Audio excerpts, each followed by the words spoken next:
The use of algorithms by both private and government is somewhat of a new area where we're looking at claims, PDMP data, and a whole array of different data, primarily related to prescribing.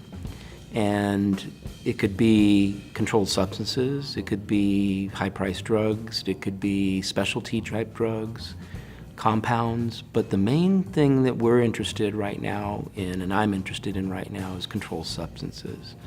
Because what we want to do is have some type of ability to have a predictive analysis of a potential for addiction based on what is being prescribed, and then incorporating some of the health history, drug use history, of course medical issues, and put that into the mix of rules and guidelines that are written.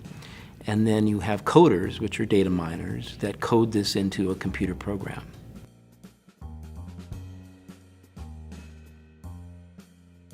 Well, they take a look at certain patterns. The one that I presented today was a collusion pattern, where a particular patients were going to multiple doctors, multiple pharmacies, and not letting the doctors know that they were going to these different entities. And the main crux of this is that it's so important for the prescriber to check the PDMP for every patient, every time, because there could be changes that are dramatic.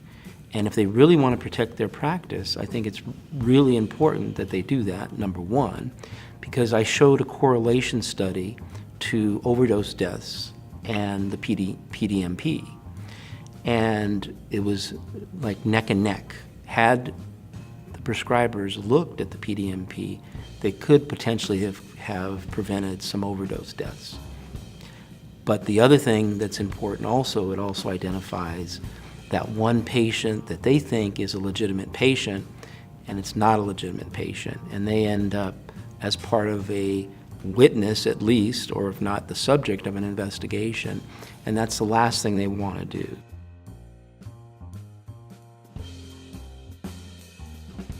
Everything that I've ever presented at PAINWeek is related to protection of your practice and common sense things and things that are behind the scenes, things that people don't know about that are going on. There's data being collected on every single person these days, and in particular their prescribing practices. So I explained what it was, how it's used, and how they can best prevent issues down the road. One of those issues would be even a private entity, an insurance company, a PBM, contacting them for information on a particular patient, whatever it may be, or letting them know that, hey, we're looking at these particular claims and it looks like they may be going to multiple doctors for the same medication.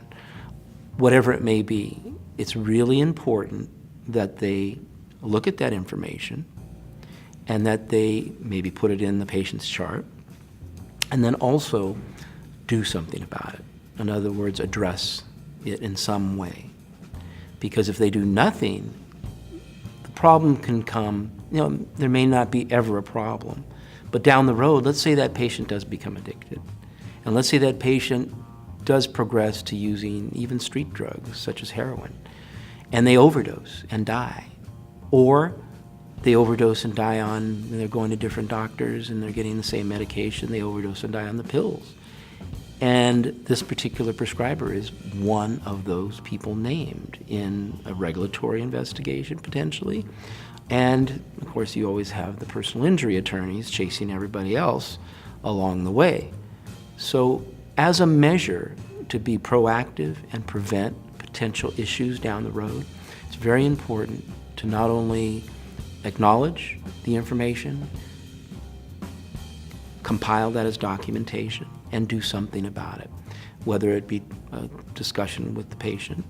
And I always see a reluctance with the prescribers. They don't want to be the bad guy. They don't want to be the cop. They want to be the prescriber. And I understand that completely. But again, they need to have a heart-to-heart with their patients sometimes and say, this is my license. You don't have a license to practice. I do. You're my patient. I need to assure that you're safe. And this is why I'm doing these things. And if you can't follow the rules, you really maybe shouldn't be my patient. And I'd be happy to refer you. And if you do have a problem with something that we identify, I may refer you to help. But again, you may be discharged from my practice either, because I want to practice until I decide I want to retire, not when regulatory decides I retire.